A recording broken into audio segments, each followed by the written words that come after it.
wokovu au kuokoka. Yesu atusaidie, tutumie risali moja sasa hivi saa 11 kamili mpaka saa 12 kamili, tujifunze somo kuokoka. Unaokoka, lakini na imani utapata nafasi ya kuwafundisha wengine kwa kina na kwa upana. Amen. Kuokoka au wokovu.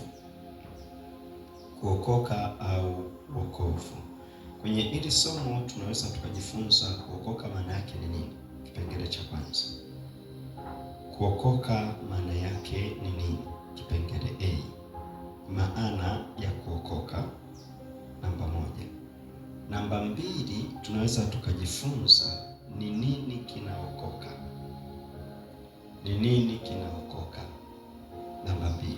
Ni nini kinaokoka? Namba 2. Namba 3, tunaweza kujifunza mtu afanye nini ili aukulie wokovu. Mtu afanye nini ili aukulie wokovu. Namba 3, mtu afanye nini ili akue katika wokovu. Kwenye mabano ni kuukulia wokovu. Namba 3. Namba 4, tunaweza tukajifunza faida za kuokoka. Faida za kuokoka. Namba 4. Faida za kuokoka. Namba 5, tunaweza tukajifunza hasara za kuokoka. Hasara za kuokoka. Hasara za kuokoka, namba 5. Namba 6, tunaweza kujifunza ni nini kinatokea pindi mtu anapookoka. Ni nini kinatokea? Na kama ulikuwa makini ile Jumapili wakati nafundisha, kanasema alituokoa, akatuhamisha, akatuketisha kwenye ufalme wa mwana wa pendo lake. Hicho hasa ndicho kipengele cha nini kinatokea pindi mtu anapookoka. Anaketishwa pamoja na Kristo, anakaa ndani ya Yesu Kristo. Kwa kuokoka ambako nianze sasa na kipengele cha kwanza cha utangulizi. Kuokoka maana yake ni nini? Warumi sura ya 10 mstari wa 9.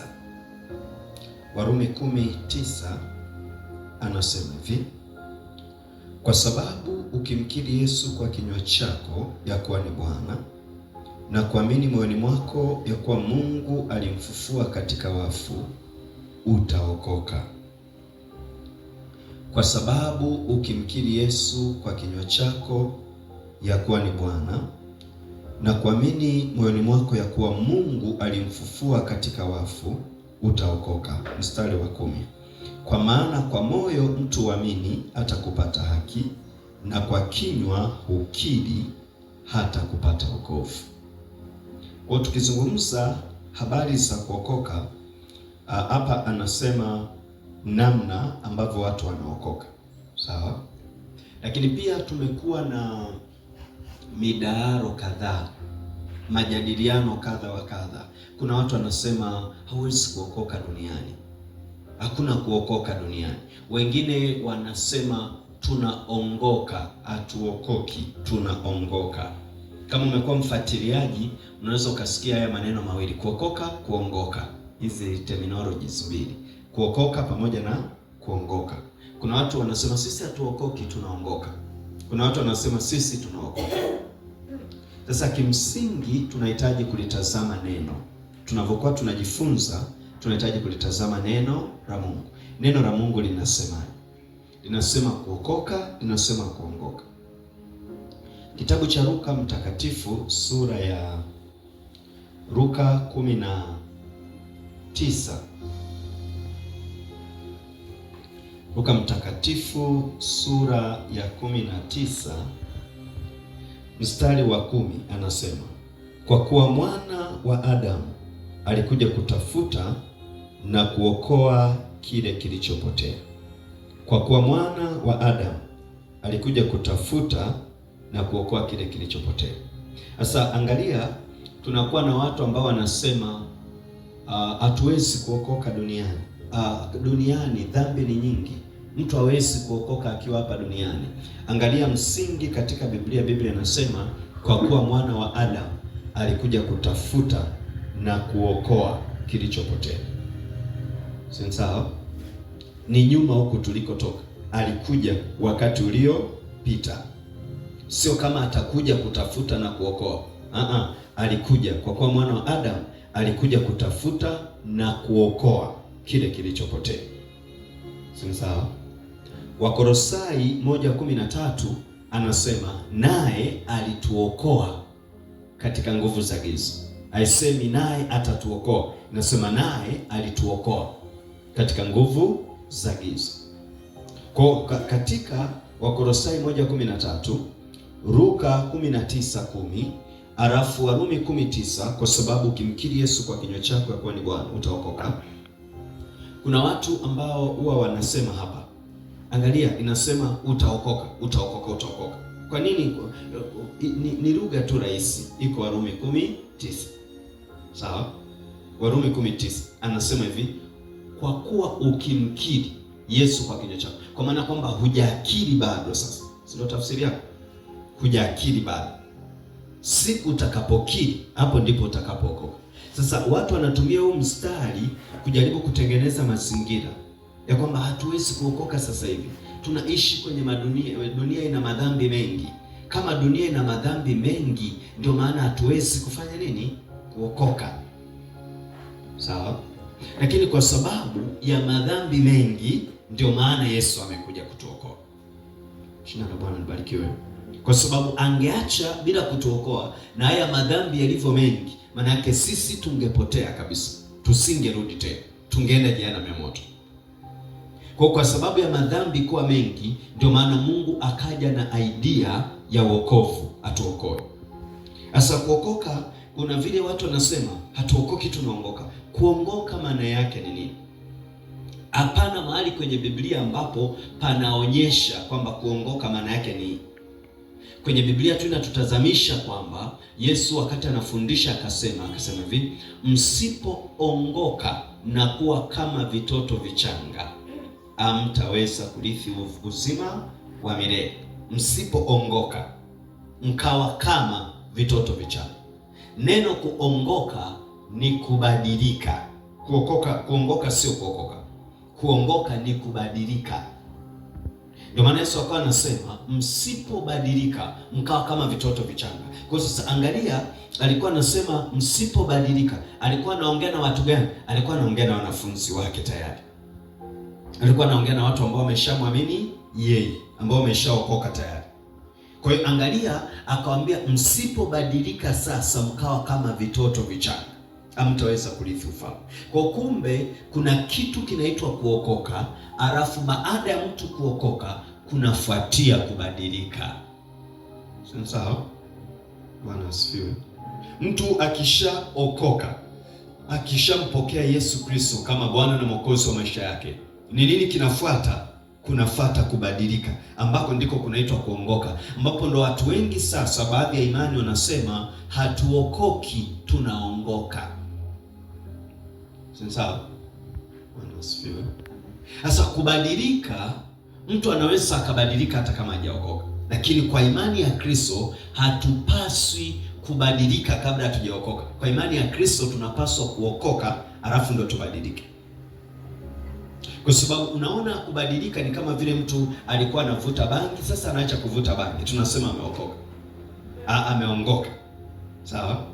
Unaona kuna wale kule wana saikolojia, anaweza akakaa na mtu akamshauri, wakambadilishia mazingira. Alikuwa anajidunga madawa ya kulevya, akaacha madawa ya kulevya. Hatusemi huyu mtu ameokoka, tunasema amefanya nini? Ameongoka, amebadilika.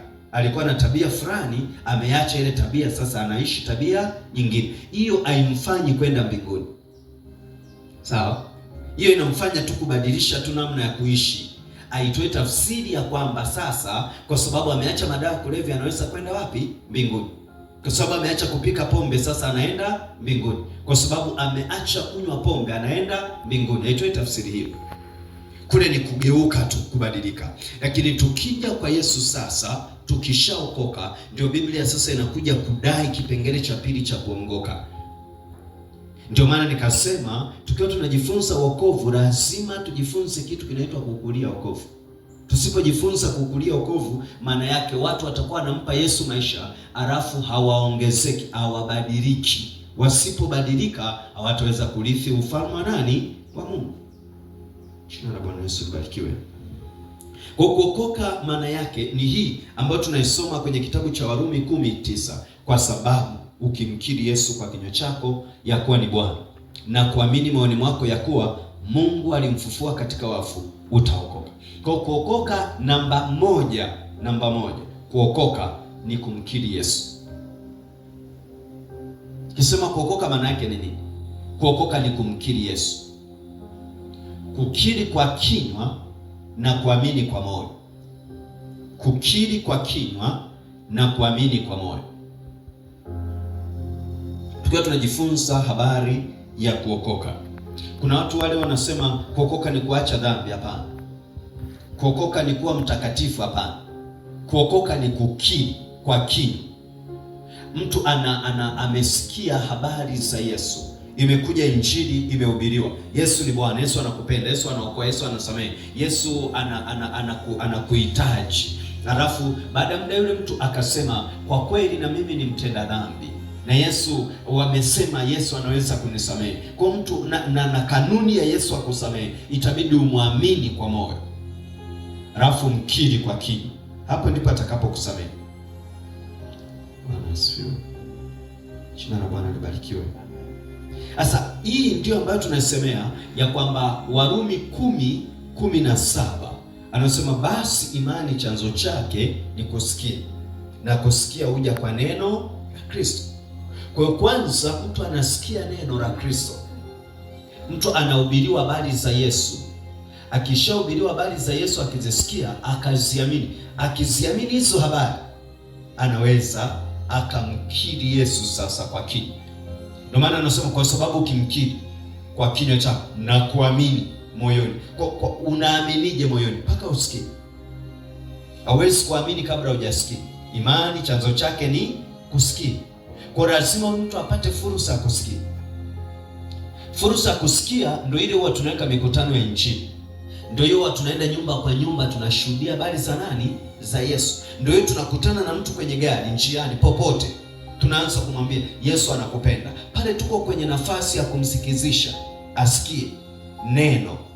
Akisikia neno, anayo nafasi ya kusema na aliamini, au anayo nafasi ya kukataa, kwa sababu Biblia haisemi imani ni kusikia, inasema imani chanzo chake ni kusikia. Maana tunapomsemesha tumemweka kwenye chanzo cha imani. Kama vile tunasema mtu anaweza akaenda kwenye chanzo cha maji alafu asikinge maji, ila amefika paka kwenye chanzo. Sawa? Mtu ameenda dukani kabisa, bidhaa zipo lakini asinunue bidhaa. Ameenda kwenye chanzo cha bidhaa lakini hajanunua bidhaa. Panahusisha kufanya maamuzi. Hatusemi tu kwa sababu amesikia basi anaokoka. Hatusemi tu kwa sababu amezaliwa kanisani basi anaokoka. Sawa? Hiyo ndio inatupa nafasi ya kuwapishanisha watu. Huyu alizaliwa kanisani, amelelewa kanisani, amekulia kanisani, aitoe tafsiri kwamba ni mrokole, aitoe tafsiri kwamba ameokoka. Baba ni mchungaji, mama ni mama mchungaji, baba ni askofu, mama ni mama askofu, bado aitoe tafsiri kama huyu mtoto ni mrokole, aitoe tafsiri kama huyu binti ameokoka. Tafsiri ya wokovu inakuja pale ambapo huyu mtoto amezaliwa kanisani, amelelewa kanisani, amekulia kanisani, anasikia habari za Yesu akiwa kanisani, anafika point anasema, sasa na mimi namtaka huyo Yesu. Kwa hiari yake sasa anayatoa maisha yake kwa Yesu. Anaombewa sala ya toba, ambao tunasema sema Yesu, Yesu, nakuja kwako, nakuja kwako, mimi ni mwenye dhambi. Tunatoa wapi? Tunatoa Warumi 10:9. Tunataka akili kwa kinywa chake. Bwana libarikiwe. Lakini hawezi kufanya hivyo kabla hajaamini kwa moyo wake. Endapo mtu atafanya hivyo bila kuamini, hajaokoka bado, kwa sababu kinachotengeneza wokovu hapa ni vipengele viwili: aamini kwa moyo, akili kwa kinywa. Ili aamini kwa moyo, lazima asikie kwa masikio yake, asikizishwe zile habari. Akisikizishwa zile habari, anaziamini. Sasa mmoja atasema, sasa kiziwi anasikiaje? Viziwi nao wana lugha zao, mnakumbuka? wana lugha za ishara. Anafanyiwa ishara, anaelewa ile ishara, anaipokea. Sawa. Mwingine atauliza swali, sasa ni bubu anakirije? Kwa sababu tukileta kizini anaongeza tena bubu. Sasa bubu anakirije? Sawa. Wana ishara zao nao za kukiri. Si mabubu hawaongei? Bwana asifiwe. Hawawezi kutoa sauti, lakini wanaweza wakawasiliana, wakakomunicate. Sawa. Kwa tutashindwa kumwombea sisi sala ya toba kwa sababu hatujui lugha yake. Lakini akija mtu anayejua lugha yake anaweza kumuongoza sala ya toba. Pamoja na kwamba hasemi kwa sababu ni bubu, lakini anaweza akakiri, akaamini kwa moyo, akakiri. Jina la Bwana Yesu libarikiwe. Bwana Yesu asifiwe. Kwa tunaposema kuokoka, moja, tunasema ni kumkiri Yesu kwa kinywa na kumwamini kwa moyo. Sasa watu wa Mungu. Namba 2, tunasema kuokoka ni kuzaliwa mara ya pili. Namba 2, kuokoka ni kuzaliwa mara ya pili. Hiyo ndio itatupa nafasi nzuri ya kusema ni nini kinaokoka. Sawa? Tukizungumza kuokoka, namba 2, tunasema ni kuzaliwa mara ya pili. Mtu anazaliwa mara ya pili. Sasa tukizungumza kuzaliwa mara ya pili, tayari tuna hii inaitwa kuzaliwa mara ya kwanza. Mara ya kwanza nilizaliwa kwa jinsi ya mwili hivi unavyoniona. Sawa? Baba mama walikutana, mimba yangu ikatungwa, alafu nikazaliwa. Mimi mwili wangu unaoona huu. Walipokutana baba mama wakatengeneza mwili. Mungu akawekeza roho ndani yangu. Mungu wakati anawekeza roho kwa ile awamu ya kwanza ile, akazaliwa mtoto, akapewa jina anaitwa Makundi. Mara ya kwanza. Mara ya pili, kuzaliwa mara ya pili ni kuzaliwa kwa roho. Sawa? Ni kuzaliwa kwa nini? Kwa roho. Tuna habari ya mtu mmoja anaitwa Nikodemu. Nikodemu akamwendea Yesu akasema, "Mwalimu mwema, naweza nikafanya nini ili nirithi uzima milele?" Yesu akamwambia, "Usipozaliwa mara ya pili huwezi kurithi ufalme." Nikodemu akasema, "Je, mimi na utu uzima huu nawezaje kurudi kwenye tumbo la mama nikazaliwa tena?" Yesu akamwambia, "Kilichozaliwa kwa mwili ni mwili, kilichozaliwa kwa roho ni roho." Na akamjibu akasema, "Usipozaliwa kwa roho na kwa maji huwezi kurithi uzima milele." Kwa angalia, tukisema kuzaliwa mara ya pili, tunazungumza sasa roho ya mtu kuzaliwa katika ufalme wa nani? Wa Mungu. Awamu ya kwanza huyu mtu alizaliwa duniani. Awamu ya pili anahitaji azaliwe katika ufalme wa nani? Wa Mungu. Kwa jinsi ya roho sasa. Hii sio kwa jinsi ya mwili. Hii ni kwa jinsi ya roho. Kwa anapokiri kwa kinywa chake na kuamini kwa moyo wake, roho yake huyu mtu, tulisema mtu ni roho, roho yake inazaliwa katika ufalme wa Mungu. Jina la Bwana libarikiwe. Ngoja turudi hapa Warumi sura ya 3 mstari wa 23. Warumi 3:23.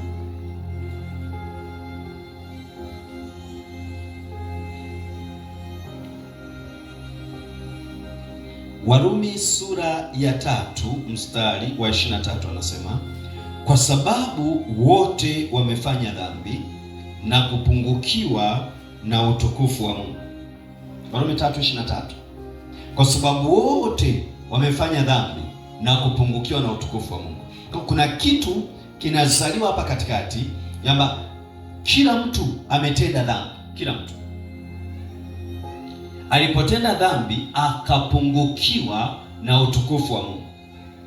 Na kama kila mtu ametenda dhambi akapungukiwa na utukufu wa Mungu, maanake huyu mtu sasa ni mtumwa, kwa sababu Biblia inasema atendaye dhambi ni mtumwa wa dhambi. Tukiwa tunasoma kule kwa Yohana sura ya 8 mstari wa 32. Sawa? Atendaye dhambi ni mtumwa wa dhambi. Alafu wa Yohana 8:44 anasema, "Ninyi ni wa baba yenu Ibilisi, na tamaa za baba yenu ndizo mpendazo kuzitenda. Sawa? Kwa kumbe mtu anapotenda dhambi, anaposema kwa sababu wote wamefanya dhambi na kupungukiwa na utukufu wa Mungu. Walipofanya dhambi wakawa watumwa wa nani? Wa dhambi. Alafu sasa Ibilisi, shetani, ndiye akawa baba yao. Sasa kama shetani alikuwa baba yao, sasa maana yake watu wako gizani, sasa wako katika ulimwengu wa roho wa giza. Sawa? Kwa jinsi ya mwili anatembea duniani. Nimefundisha nikasema hivi, kwa jinsi ya mwili, yani huyu dada anapozini, huyu kaka anapozini, huyu baba anapokula rushwa, huyu baba anapotoa rushwa, huyu anapopigana na huyu na kumpiga, huyu anapomtukana, katika uhalisia yeye anaona ndio maisha bora anapokula rushwa vile.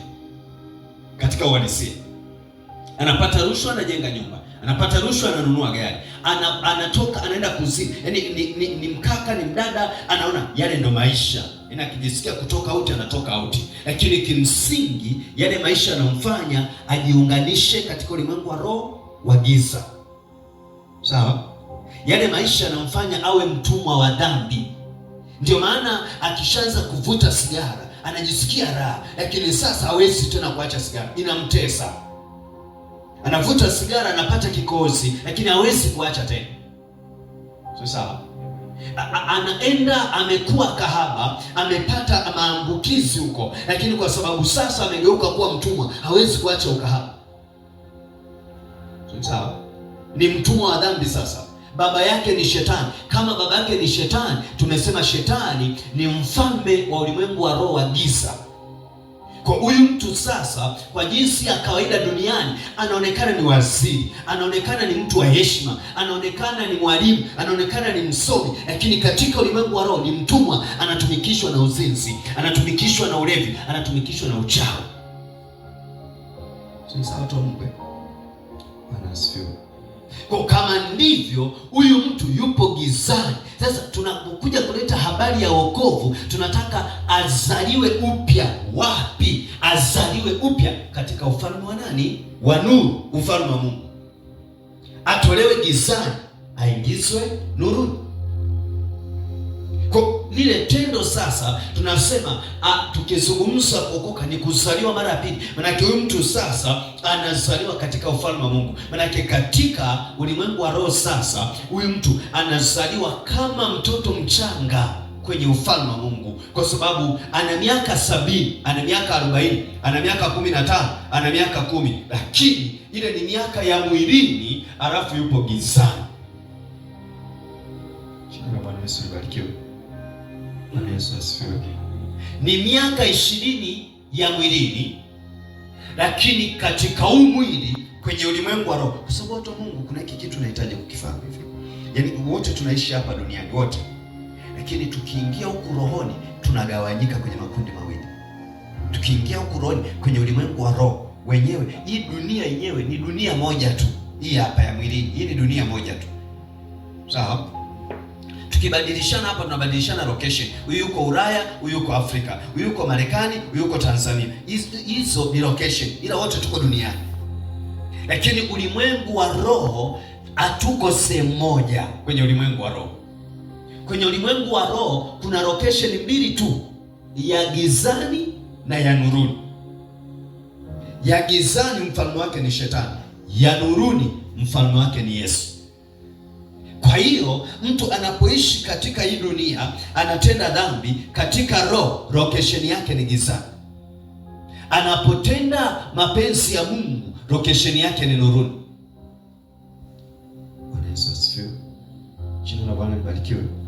Kama ndivyo sasa, angalia sasa, huyu mtu alipotenda dhambi akawa mtumwa wa dhambi na shetani akawa baba yake. Sasa Mungu analeta idea, tumhamishe, tumtoe gizani, tumlete nuruni. Inabidi azaliwe mara ya pili kwa jinsi ya roho. Azaliwe sasa kwa jinsi ya roho, azaliwe katika ufalme wa Mungu. Jina la Bwana Yesu libarikiwe. Bwana Yesu asifiwe. Waraka wa kwanza wa Petro, waraka wa kwanza wa Petro. Kabla sijaenda waraka wa kwanza wa Petro, nimalizie mstari wa 24. Nilikuwa Warumi 3:23, niende 24. 24 anasema wanahesabiwa haki bure kwa neema yake kwa njia ya ukombozi ulio katika Kristo Yesu. Hawa watu ambao wote wametenda dhambi, anasema kwa sababu wote wamefanya dhambi na kupungukiwa na utukufu wa Mungu, wanahesabiwa haki bure kwa neema yake kwa njia ya ukombozi ulio katika Kristo Yesu, ambaye Mungu amekwisha kumweka awe upatanisho kwa njia ya imani katika damu yake, ili aonyeshe haki yake kwa sababu ya kuziachilia katika ustahimili wa Mungu dhambi zote zilizotangulia kufanya. Wanahesabiwa haki bure kwa njia ya neema iliyo katika Kristo Yesu. Kwa hiyo kama wote wametenda dhambi, ni kwa namna gani sasa hawatahesabiwa haki? Inabidi wahesabiwe haki kwa njia ya nani? Ya neema iliyo katika Yesu Kristo. Upendeleo. Kwa hii inatoa fursa ya kutuvusha kwenda kwenye dhana nyingine ya kusema kuokoka maana yake ni nini? Kuokoka maana yake ni upendeleo, kwa sababu unazaliwa katika ufalme wa Mungu kwa kupendelewa. Wanahesabiwa haki bure kwa njia ya nani? Ya neema. Neema ni upendeleo. Neema ni kustahilishwa wakati ulikuwa ustahili, ni kupokelewa wakati ulikuwa na vigezo vya kupokelewa. Tulikuwa tunajifunza neema. Kwa anasema hivi, wanahesabiwa haki bure kwa njia ya neema. Kwa namba 3 tunaweza kusema kuokoka ni upendeleo. Kwa usione mtu ameokoka ukahisi tu ya kwamba alichagua kuokoka. Aliyeokoka amependelewa. Jina la Bwana libarikiwe. Bwana asifiwe. Kuna gharama alitakiwa alipe, Yesu akamlipia. Sawa? Kuna kitu alitakiwa afanye, Yesu akasema haina shida, nitafanya kwa niaba yako. Alitakiwa afe msalabani kama malipo ya dhambi zake, Yesu akasema nakufa kwa niaba yako. Kwa hiyo hapo ndipo kunakuja kuvutwa kwa Yesu kwa kupendelewa. Yaani Yesu anampokea mvuta bangi kama alivyo. Yesu anampokea mlevi kama alivyo. Yesu anampokea kahaba kama alivyo. Yesu anampokea mzinzi kama alivyo. Anampokea mchawi kama alivyo. Kwa nini? Alafu yeye ni mtakatifu. Maana yake kinachofanyika pale, anafanya kana kwamba hao ni dhambi za huyo mtu. Bwana asifiwe. Yesu asifiwe. Tunajua dhana ya upendeleo. Yaani upendeleo ni pale ambapo yaani huyu mtu hana sifa, alafu unamfanya kama anafaa. Ndio dhana ya upendeleo. Yaani huyu jamaa hana sifa. Yaani kwenye hii kazi huyu jamaa tulikuwa tunahitaji mtu aliyesoma kwa kiwango fulani, lakini anakuja huyu jamaa hana kiwango hicho cha elimu, alafu tunamweka yeye. Sawa? Sana. Bwana nibarikiwe. Nisaidie kusoma Yohana 15:16. Yohana mtakatifu 15:16. Nisaidie kusoma hapa. Ninyi mlionichagua mimi. Bali ni mimi niliyewachagua ninyi. Angalia, tunaweza tukaishia hapo. Bali ni mimi niliyowachagua ninyi. Aliyeokoka, anayeokoka sio yeye anayemchagua Yesu. Ni Yesu anamchagua huyu. Sasa angalia, anayechaguliwa ni huyu ambaye Biblia inasema kwa sababu wote wamefanya dhambi. Sasa akiwa amefanya dhambi, alafu Biblia inasema sio wewe uliyenichagua. Kwa hiyo Mungu akatoka akamtafuta mtenda dhambi mmoja akamchagua, akasema nakutaka wewe, na dhambi zako hivyo hivyo nakutaka. Jina la Bwana Yesu libarikiwe. Sio ninyi mlionichagua mimi, bali ni mimi niliyowachagua ninyi. Kwa unaona sasa, yani habari ya kuzaliwa katika ufalme wa Mungu, hii ni neema, huu ni upendeleo. Hii ni nafasi ambayo Mungu anasema namtaka huyu, namtaka huyu, namtaka huyu. Na Biblia inatufundisha vingi, nasema hapana mtu ajaye kwangu asipovutwa na Baba yangu. Maana Baba huwa anavuta walevi, Baba huwa anavuta wachawi, Baba huwa anavuta wazinzi, Baba huwa anavuta watu wasiompenda kabisa, anawavuta. Kwa nini? Ni upendeleo. Na Bwana libarikiwe. Kama ingekuwa ni vigezo, wangekuwa wanaokoka watakatifu. Mungu angekuwa anaokoa watakatifu.